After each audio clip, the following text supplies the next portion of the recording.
Vamos a estudar esse curso, esse estudo que Deus colocou no meu coração, a evoluir, sobre doutrinas bíblicas. E nós que essa semana encerramos a primeira classe do ETAG de 4 anos estudando, nós temos visto o quão importante é nós estarmos firmados à palavra do Senhor e nas doutrinas dos apóstolos.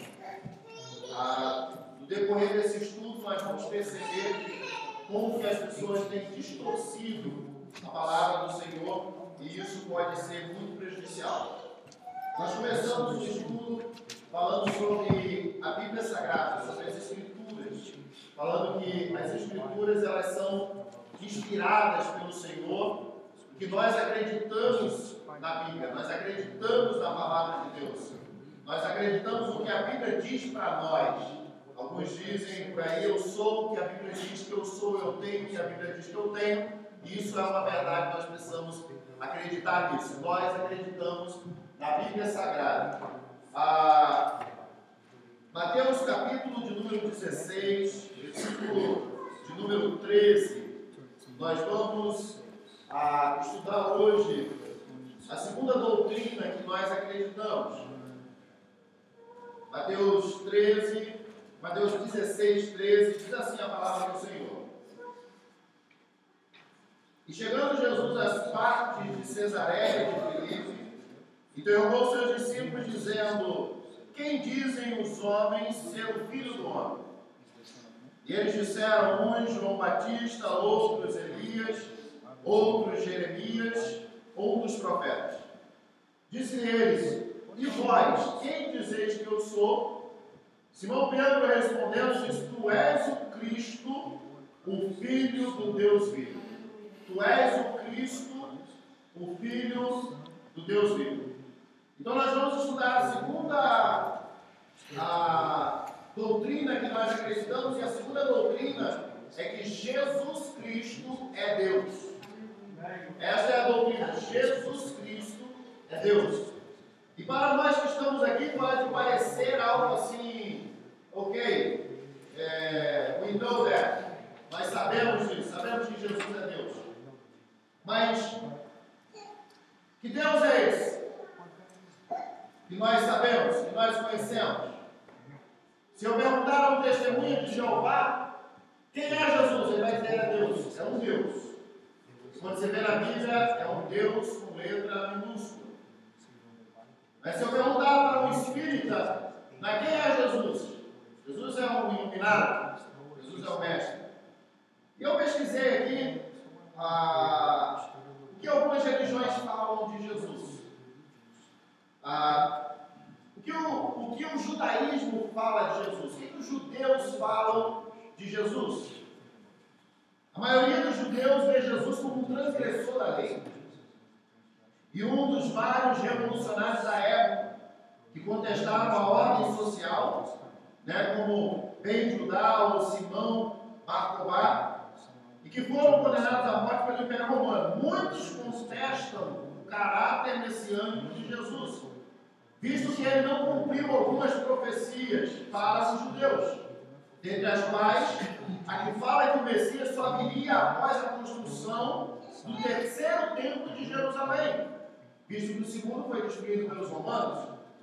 Para os judeus, Jesus não ressuscitou, uma vez que, segundo eles, os discípulos roubaram o corpo do túmulo enquanto os soldados dormiam e espalharam a notícia da ressurreição. Tanto é que a Bíblia fala da mentira dos judeus. Eles não acreditam na ressurreição. Os judeus estão esperando o Messias, porque eles não acreditam que Jesus seja o Messias. O que os islâmicos pensam a respeito de Jesus? Jesus tomou um papel fundamental no plano de Deus para os homens, ao elaborar a doutrina islâmica. Mohamé inclui aspectos do judaísmo, cristianismo, zoroastrismo, visto que Meca, a cidade onde ele vivia, era um ponto comercial. Então ele pegou partes do judaísmo, partes do cristianismo, partes do zoroastrismo, e aí criou o islamismo. Assim, entrando em contato com diversas ideologias, Mohamed elaborou os preceitos do Islã. Um desses preceitos diz em relação aos profetas, os enviados de Deus. Mohamed traçou uma linhagem profética que começava com Adão e terminava nele. A maioria dos profetas do Islã são judeus, como Moisés, Elias, João Batista e o próprio Jesus. Jesus no Islã é tido como um dos mais importantes profetas, revitalizado por Mohamed. Segundo o Islã, Jesus é muçulmano. A prova disso está nos evangelhos, quando Jesus pede que seja feita a vontade de Deus, não a dele. Uma vez, renunciando à vontade humana para se submeter à vontade de Deus, a pessoa é tida como muçulmana. Dependendo do ramo islâmico, Jesus é mais do que um profeta, ele é tido como um Messias. Para o ramo xiita, Jesus não é o Messias, visto que o Messias ainda viria, como dizem os judeus. Jesus seria apenas mais um dos profetas que Deus enviou.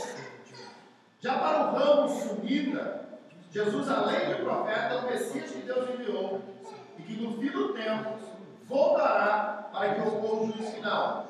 Entretanto, os muçulmanos, como um todo, não acreditam na ligação divina entre Deus e Jesus. O que o budista vê Jesus? Como é que o budismo vê Jesus? O budismo influenciou a ideologia de Jesus, a ponto dos ensinamentos de Jesus serem comparados com o Siddhartha. Sob o ponto de vista budista, Jesus é um iluminado em Buda, o Buda. Assim como ele é tido como um Cristo pelos cristãos. Algumas correntes budistas defendem que ele estudou com monges durante a juventude, construindo a base dos seus futuros ensinamentos, dada a similaridade da mensagem com que o budismo prega. Outro fato que os budistas defendem é o caráter meditativo de Jesus. Assim como o Buda se retirava, Jesus também se retirava para meditar. E isso não era o costume dos judeus, porque eles oravam nas sinagogas. Então Jesus, como Buda, ele ia para os montes e se retirava, e ele parecia, aos olhos dos budistas, um Buda. O que o hinduísmo diz de Jesus? No hinduísmo, Jesus tem uma visão mais ampla da doutrina. Várias correntes hindus aceitam a figura de Jesus como sendo um avatar, encarnação de Deus na Terra, similar aos que acreditam os budistas. Para os hindus, Jesus também foi iniciado na filosofia védica. Para muitos hindus, Jesus é uma das encarnações de Vishnu, a segunda pessoa da trindade hinduísta. E por aí vai. Outra religião, fé Bahá'í. Como que Jesus é visto nessa religião? A fé Bahá'í é uma religião ecumênica. Ecumênica é aquela que é aberta a todas as religiões. Ela surgiu na Pérsia, atual Irã, em 1844, criada pelo profeta Mizar, intitulado Baha'u'llah, que quer dizer glória de Deus em árabe. A fé Bahá'í, ela propunha ser a continuação do Islã, sendo que agora a nova religião teria uma nova mensagem. Deus é um só em todas as religiões. Ele manda diversos mensageiros para todos os povos. Então, Jesus ele é apenas um dos mensageiros de Deus para um povo específico, como os outros são. Como Krishna é um enviado de Deus para eles, como Buda é um enviado de Deus para eles, como o próprio Baha'u'llah é um enviado de Deus, Jesus também é um enviado de Deus. E aí, eu podia ir adiante aqui, o que o jainismo diz de Jesus, o que o caldaísmo diz de Jesus, o movimento Rastafari. O movimento Rastafari foi criado na Jamaica em 1930. Segundo eles, o imperador etíope, Haile Selassie, é a reencarnação de Jesus. Então eles viram Jesus nesse fundador dessa religião. Para os rastas, Haile Selassie é a encarnação de Jah, de Deus. A palavra Jah vem do tetragrama sagrado Yahvé, está presente nas palavras hebraicas aleluia, que significa louvem ou adorem a Deus. Para os rastas, Selassie cumpriu as profecias judaicas sobre a volta do Messias judeu, até mesmo sobre o segundo advento de Cristo, visto que ele é tido como reencarnação de Jesus. O movimento Nova Era. Para a Nova Era, Jesus é a encarnação de Krishna e de Siddhartha. Tem o movimento raeliano e muitos outros, né? Então, nós podemos ver que Cristo, ele é conhecido em todas as religiões que nós possamos imaginar.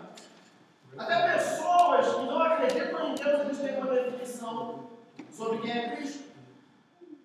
E essa definição, ela pode fazer com que nós venhamos ter a nossa moradia no céu, ou nós podemos perder a nossa moradia no céu pela definição que nós temos de quem é Cristo. Por exemplo, nós vemos um povo dedicado chamado Testemunhas de Jeová, que são capazes de bater de porta em porta, com sol quente, com a chuva, com o frio. Me lembro, quando trabalhava no Taiba, às 6 horas da manhã, a gente tinha que estar lá para pegar o material, e quando chegava lá, 15 para as 6 da manhã, já estava aquela senhora no posto de gasolina, na esquina, pregando ali a respeito de Jesus, um Deus com letra minúscula. Tanta dedicação, tanta crença, tanta fé, mas num Deus morto. Porque Jesus não é um Deus de letra minúscula. Jesus, ele é Deus. Jesus, ele é o Todo-Poderoso. Então, dependendo da interpretação que eu tenho de quem é Jesus, muda tudo. Porque a Bíblia diz que ele é o único caminho para Deus. Aleluia, louvado seja o nome do Senhor. Então aqui Jesus pergunta para os seus discípulos o que é que estão dizendo de mim. Estão dizendo que tu és um profeta. A mesma coisa que as religiões hoje dizem de Jesus, também diziam na época dele. Estão dizendo que tu és um profeta. Estão dizendo que tu és a encarnação de João Batista. João Batista voltou e é você. Estão dizendo que Elias encarnou em você. E você é a encarnação de Elias novamente. Então as definições que existem hoje, que nós podemos achar que são absurdas, elas já existiam no tempo de Jesus, mas Jesus ele disse o seguinte, ok, e vocês? Aleluia. O que é que vocês dizem de mim? O que é que vocês acreditam? E se nós tivermos essa definição, irmãos, bem baseada na palavra do Senhor, ela é capaz de mudar a nossa vida.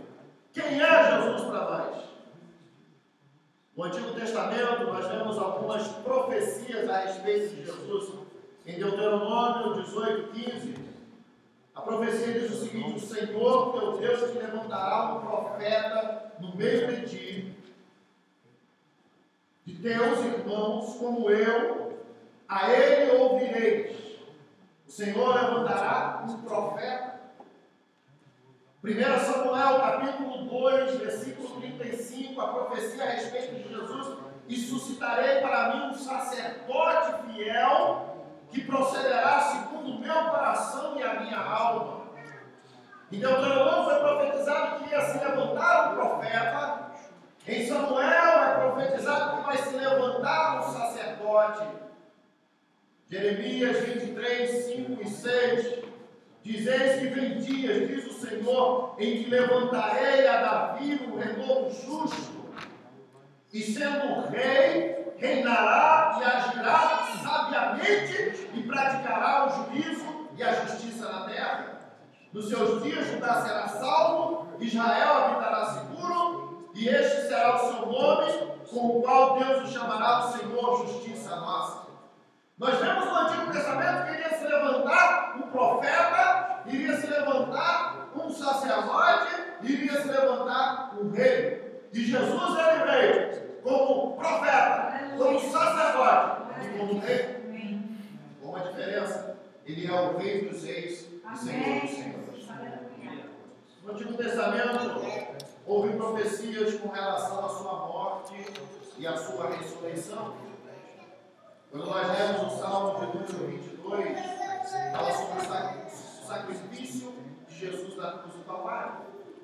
Quando nós lemos Isaías 53, nós percebemos os detalhes do sofrimento dele na cruz do Calvário, escrito 800 anos antes de acontecer. Agora eu queria que você abrisse comigo a sua Bíblia em Salmo de número 16. Salmo de número 16.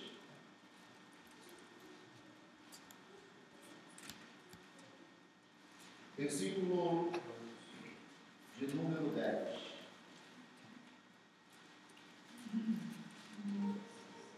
Pois não deixarás a minha alma no inferno, nem permitirás que o teu santo veja a corrupção. Nós vemos aqui nesse texto uma profecia da ressurreição do Senhor. E no final desse ensino nós vamos entender a importância da ressurreição de Deus. Primeiro estava profetizado: Deus iria levantar um profeta, Deus iria levantar um sacerdote, Deus iria levantar um rei.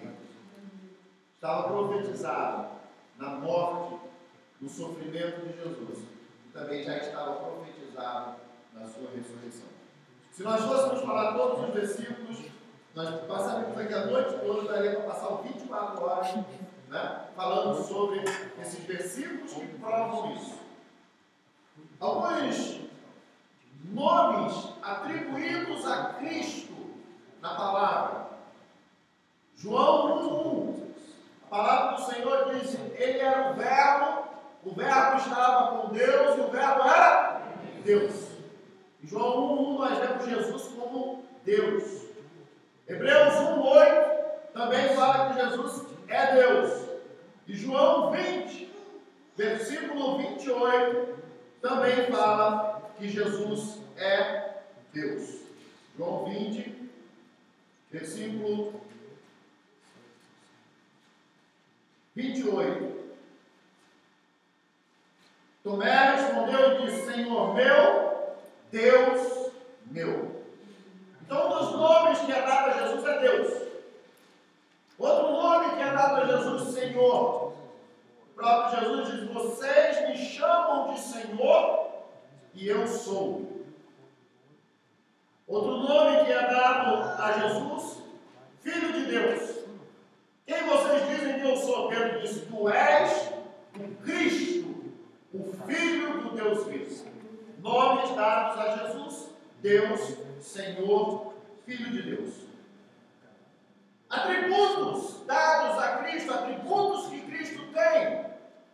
E aí é onde essas religiões todas erram. Porque existem atributos que só Deus tem e Jesus tem todos eles. Em primeiro lugar, Jesus ele é eterno. Em Apocalipse 22, 13, ele disse: eu sou o Alfa, eu sou o Ômega, eu sou o princípio e eu sou o fim. Antes do Senhor não havia outro. O Senhor estava no princípio de todas as coisas. O Verbo estava com Deus, o Verbo era Deus. Hebreus capítulo de número 1, versículo de número 12. Diz assim a palavra do Senhor: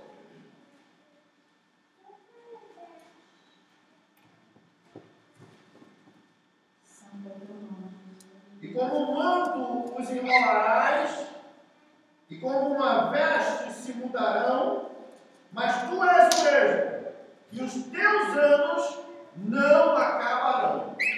O Senhor, em primeiro lugar, Ele é eterno. Ele não tem princípio de dia. Ele não é como Cristo. Ele não é como Buda. Porque Ele não foi criado, mas Ele é o Criador. Ele estava junto com Deus quando nós façamos o homem da nossa imagem e a nossa semelhança. E a palavra do Senhor diz que tudo se fez por Ele e para Ele. Então Ele não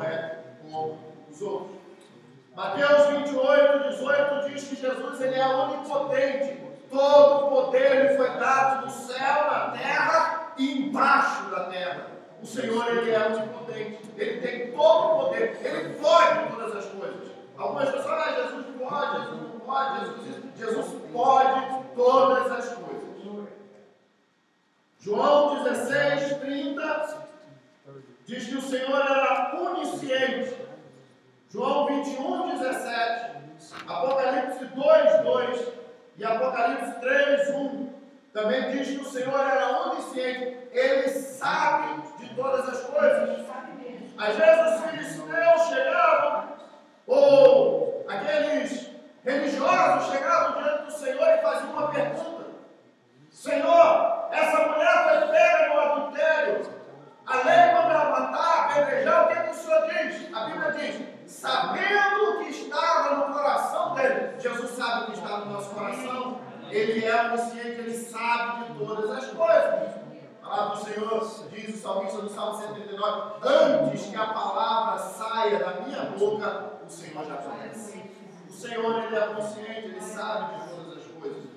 E o Senhor, Mateus 28, 20, fala sobre a onipresença do Senhor. Ele é onipresente. O que é isso? Ele está em todos os lugares. Às vezes nós pensamos que Jesus está em todas as igrejas. Jesus está aqui no culto, Jesus está lá no Brasil agora, no culto lá, Jesus está lá no culto lá no Japão e lá na Austrália. Isso é uma verdade, Jesus está, mas Ele não está só no culto não, irmãos, Ele está lá em casa quando nós estamos, Ele está lá no trabalho quando nós estamos, e às vezes nós estamos ali dirigindo o carro, sozinho, louvando a Deus, cantando o hino. O Senhor está ali conosco, aleluia, porque Ele tem poder, porque Ele sabe e porque Ele pode estar presente em todos os lugares. Chama a Cristo aí para ver se ele vem.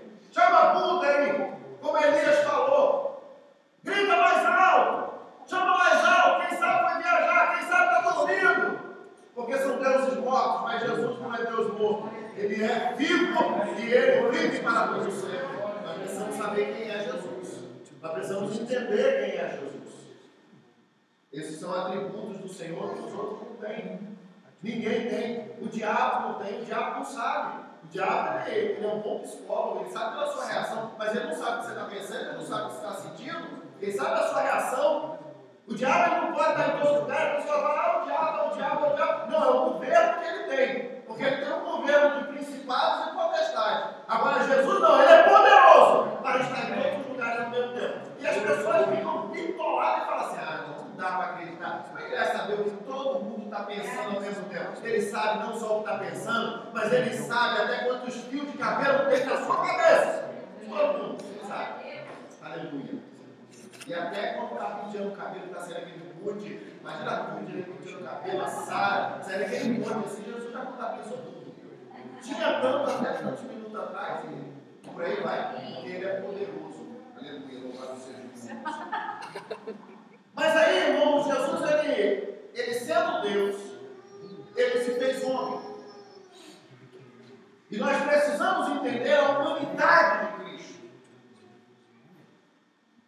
Quantos aqui já tiveram a oportunidade de participar de uma oração de libertação de uma pessoa possessa? Quantos aqui? 1, 2, 3, 4, 5, 6. Amém? 7. Aqui, alguns tiveram essa oportunidade. Não sei se todos aqui tiveram, mas deve ter tido alguma coisa parecida com isso. Pessoas que estão possessas por demônio e de repente parece que foi liberto. Tossiu, cuspiu, vomitou, deu um brado e pá, a pessoa olhou assim, está liberto. Nossa, graças a Deus, louvado seja o nome do Senhor, foi liberto depois de tantas horas, louvado seja Deus. Está liberto? Estou liberto, o que aconteceu? Né? Aí, ok, então vamos orar aqui. Você está liberto? Vamos orar. Ora comigo. Senhor Jesus, eu confesso o Senhor como meu Salvador. Aquela pessoa que estava possessa, porque aí está possessa, parece que foi liberto, começa a orar com você. Senhor Jesus, eu confesso o Senhor como Salvador da minha vida. Jesus, eu te amo. A pessoa fala, eu te amo. Quando você começa a falar, repete comigo. Jesus, tu veio em carne. Irmãos, se tiver manifestar de novo, porque ele não fala. Ele não fala se Jesus veio em carne.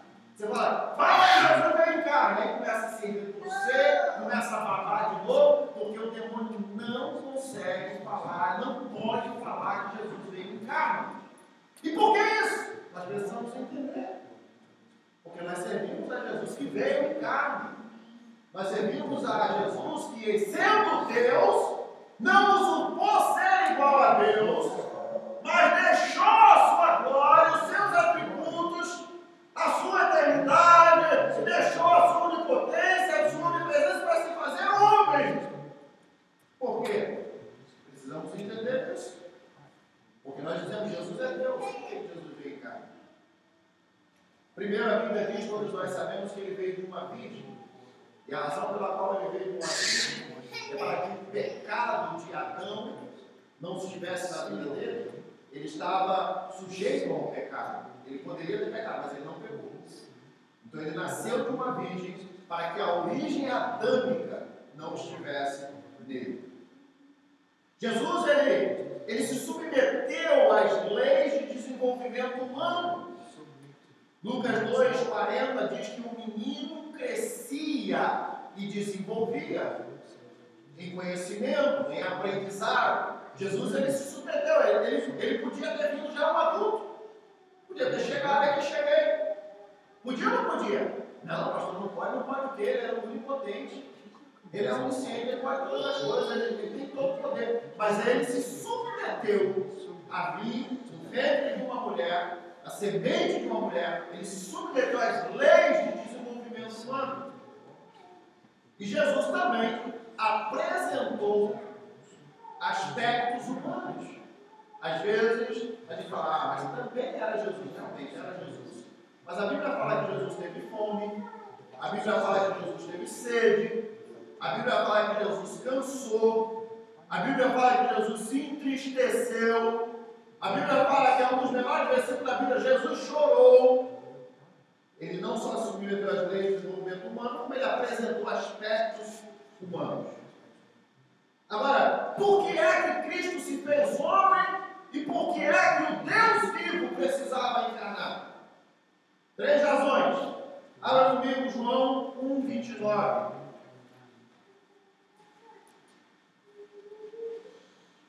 Evangelho de João, capítulo 1.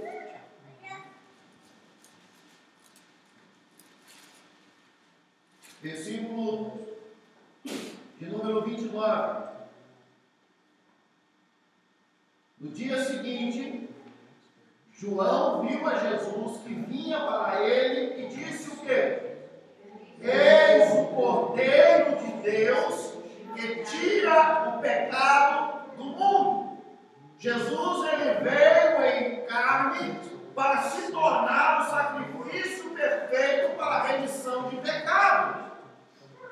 Jesus, ele veio para se tornar o sacrifício perfeito. Quando Deus exigiu a Abraão para fazer o sacrifício, o seu filho pergunta a Isaac: pai, aqui está o fogo, aqui está a lenha, mas cadê o cordeiro? Abraão disse: Deus proverá para si um cordeiro. Abraão prepara seu filho, como Deus havia falado, para imolá-lo, para matá-lo.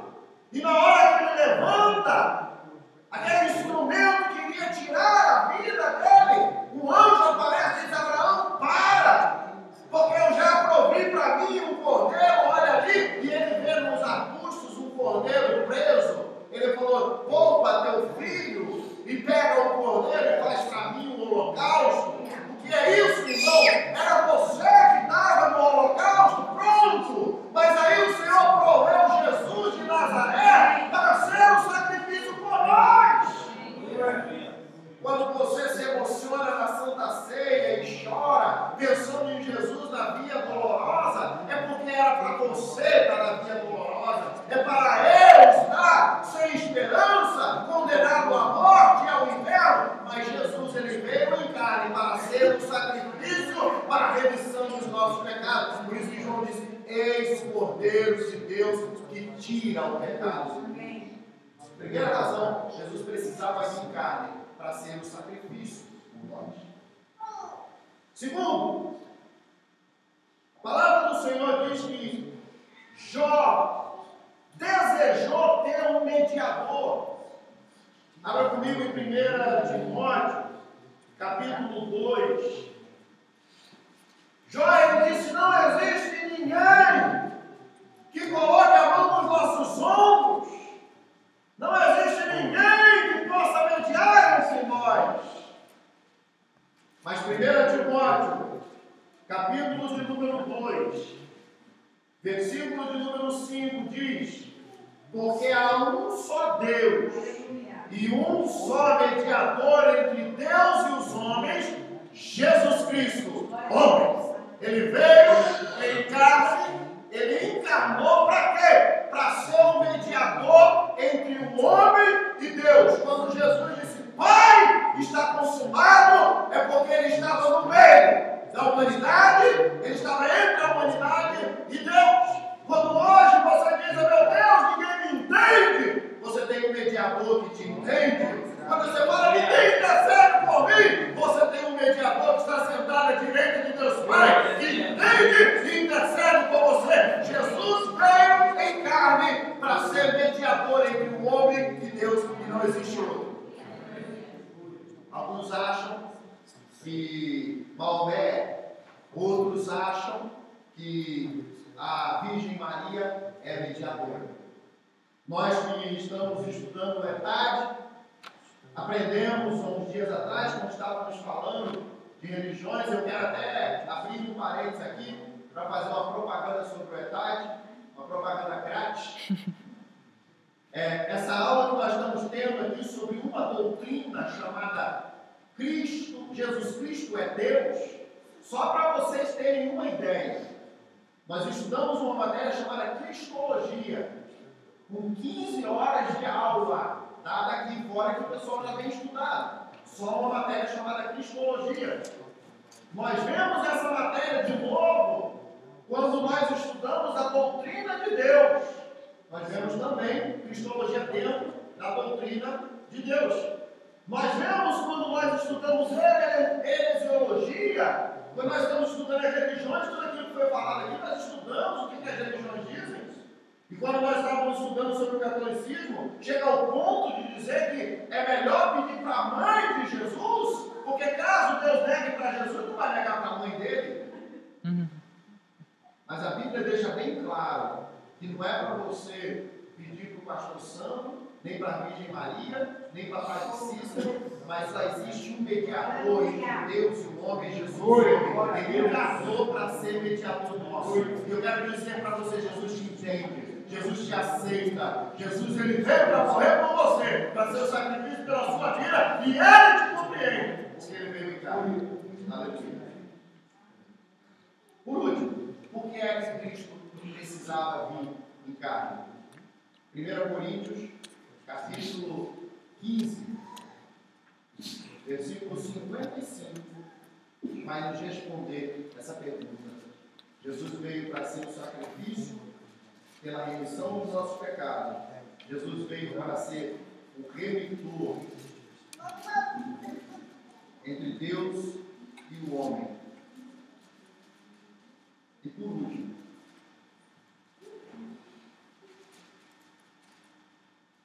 Romanos capítulo 6, Romanos capítulo, não, 1 Coríntios 15.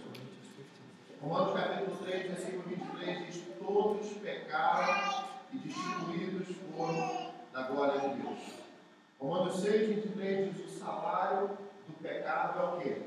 A morte. Romanos, 1 Coríntios 15, 55. Onde está, ó morte, o teu agrilhão? Onde está, ó inferno, a tua vitória? Jesus veio para vencer a morte. Aleluia. Glória a Deus. Por que ele precisava vir como homem? Para ser o sacrifício, para ser o mediador, para vencer a morte. Aleluia. Nós precisamos entender quem é esse Jesus. Testemunhas de Jeová dizem que Jesus foi criado porque Colossenses diz que ele é o primogênito da criação. Contexto sem contexto, texto sem contexto, porque em Colossenses diz que ele é o primogênito da criação dentre os mortos. Ele foi o primeiro a ressuscitar para ninguém tomar mais a sua vida. Ele disse: eu dou a minha vida, mas eu tenho poder de tomar de volta. E isso é esperança para nós. Nós vamos ver ainda hoje. Então Jesus ele precisava vir cá para ser o sacrifício, para ser o mediador e para vencer a morte. Todos nós estávamos condenados à morte. A morte é eterna. Mas em Cristo Jesus nós temos vitória sobre a morte. Amém? Também. Meu relógio parece estar 2 tempos, tá? Assim. Os propósitos que Cristo proclamou na cruz. Primeiro, perdão. Quando ele estava na cruz do Calvário, ele disse: Pai, perdoa. Por quê? Porque eles não sabem. Na cruz do Calvário, o Senhor nos deu perdão. Sabe aquela vez que eles têm, aquela hora que eles têm aquele sentimento: eu não vou nem mais pedir perdão, estou até envergonhado. Pode pedir perdão, porque ele te perdoa. O diabo que não quer que você peça perdão, o diabo que não quer que você confesse, porque a Bíblia diz: quem confessa e deixa, alcança misericórdia. O Senhor na cruz do Calvário nos proporcionou perdão. Na cruz do Calvário, Ele nos prometeu o paraíso. Ele disse para aquele ladrão: ainda hoje estarás comigo no paraíso. Na cruz do Calvário, o Senhor nos garantiu a vitória. Lucas 23, 46, ele nos garantiu a vitória quando ele diz: Pai, está consumado. Ali foi a vitória do Senhor. E também na cruz do Calvário, o Senhor proclamou que Deus não pode suportar o pecado. Isso é importante nós entendermos isso. Deus não pode suportar o pecado. E aí Jesus disse: lê, lamar sabatana. O que é Deus? Deus meu, por que me desamparaste? Elohim, lamar sabatana. Deus meu, por que me desamparaste? E a resposta é: Deus te desamparou, Jesus, porque todo o pecado da humanidade só sobre você. E Deus não pode suportar o pecado. E isso é importante, porque Cristo faz. Aleluia.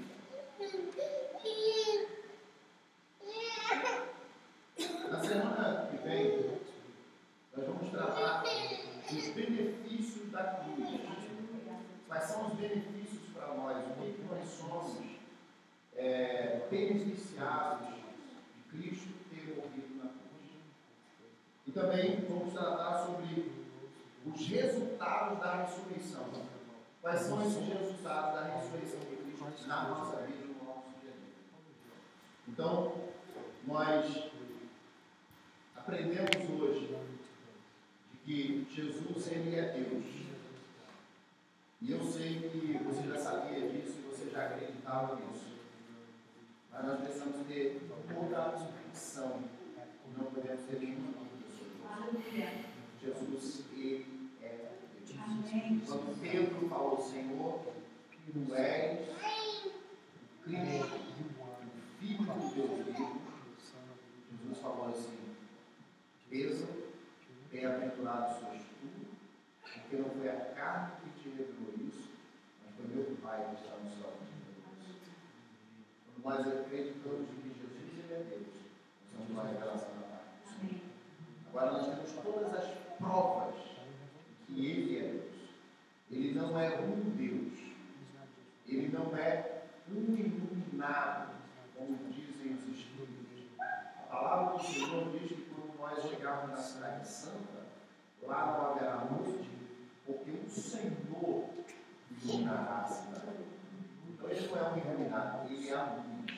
E a palavra do Senhor, João Batista disse, eu não sou a luz, mas eu vim para falar da luz. Ele é a luz.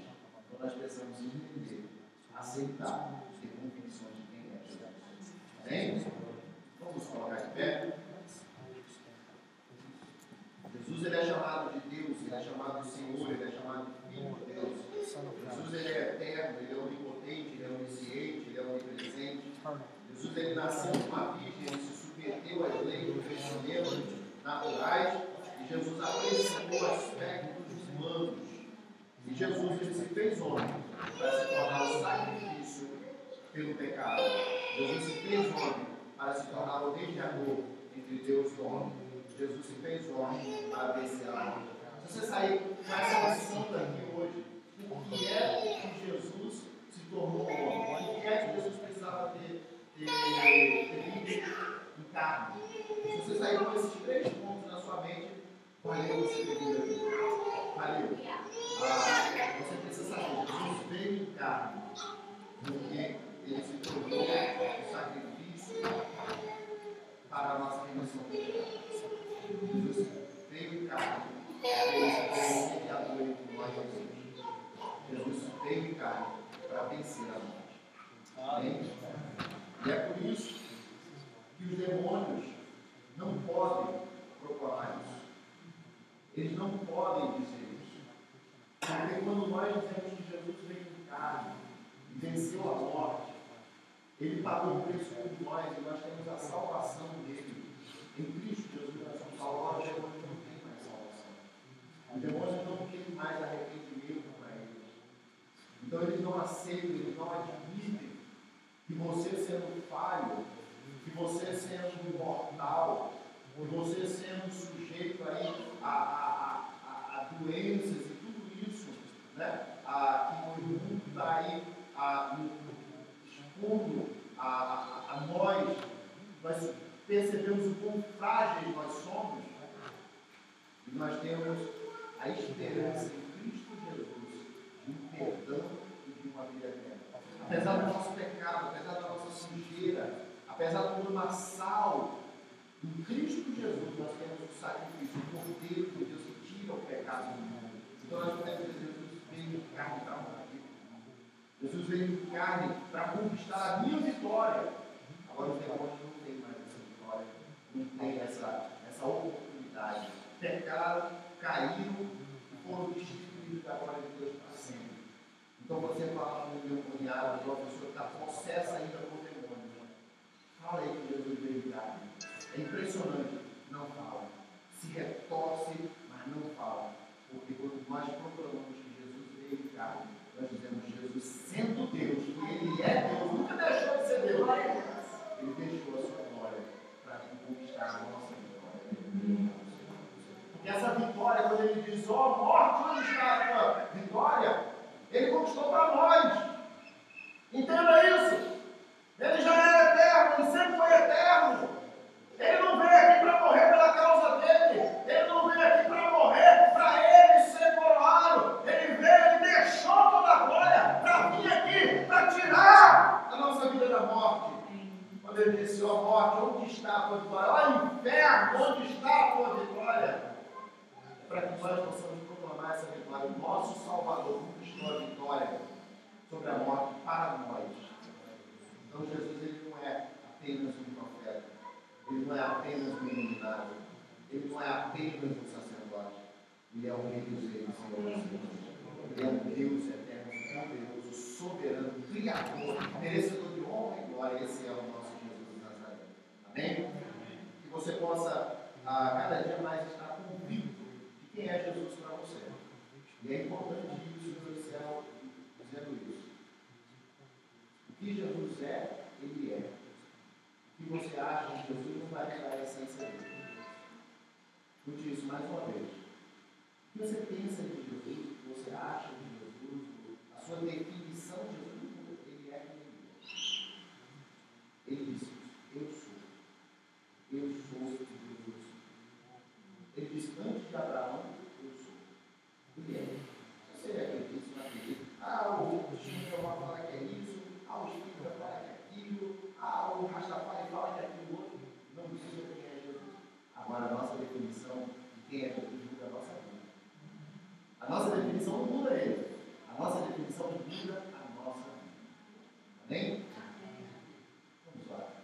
Senhor nosso Deus e Pai. Eu quero louvar ao Senhor, ó Deus, por essa palavra bendita e abençoada pelo Senhor, pela palavra de esperança que nós temos em Cristo Jesus. A nossa esperança, ela é o Senhor Jesus. A nossa vida eterna é o Senhor Jesus. A nossa alegria é o Senhor Jesus. O nosso perdão, a nossa vida é Cristo Jesus. E nós nessa noite proclamamos essa verdade. Nessa noite nós dizemos, nós acreditamos, Jesus Cristo de Nazaré, Ele é Deus. Nessa noite nós proclamamos todo o poder, toda a honra, toda a glória, toda a majestade pertence a Jesus de Nazaré, aquele que veio como homem, aquele que morreu na cruz do Calvário, aquele que ressuscitou ao terceiro dia, está sentado à direita de Deus Pai, e intercede por nós. A Ele honra, a Ele glória, a Ele louvor, a Ele adoração. Senhor, nós te louvamos, nós te bendizemos, nós rendemos graças por quem o Senhor é, nós rendemos graças, Senhor, porque a nossa esperança está viva para todo sempre, nós rendemos graças porque a nossa esperança está viva no Senhor, o Senhor não pode morrer e a nossa esperança não morre nunca mais, porque o Senhor ressuscitou dentre os mortos. Senhor, que cada dia mais essa convicção, Senhor Deus, seja uma firmeza, como diz a palavra do Senhor, que seja como uma âncora para a nossa alma, Senhor. Meu Deus, que nós estejamos ancorados no Senhor, que a nossa alegria, o nosso entusiasmo, Senhor Deus, a nossa vontade de servir ao Senhor, não é para o que o Senhor tem para dar, mas quem o Senhor é. O Senhor é Deus. E o Senhor se fez homem, tão pequeno, Senhor Deus. Meu Pai, o Senhor passou fome por causa de nós, o Senhor sentiu sede por causa de nós. Meu Deus, o Senhor sofreu aqui por causa de nós, para conquistar a nossa vitória. Meu Deus, para ser mediador entre nós e o nosso Deus, para ser, ó Deus, o sacrifício por nós. E a única coisa que nos cabe, Senhor Deus, é te adorar. Como nós vamos proclamar semana que vem durante 24 horas, Senhor, nós nascemos para adorar ao Senhor. Nós nascemos para servir ao Senhor, para dedicar a nossa vida ao Senhor. E nós cada dia mais queremos entender isso. E queremos dizer ao mundo, nós amamos ao Senhor com todo o coração.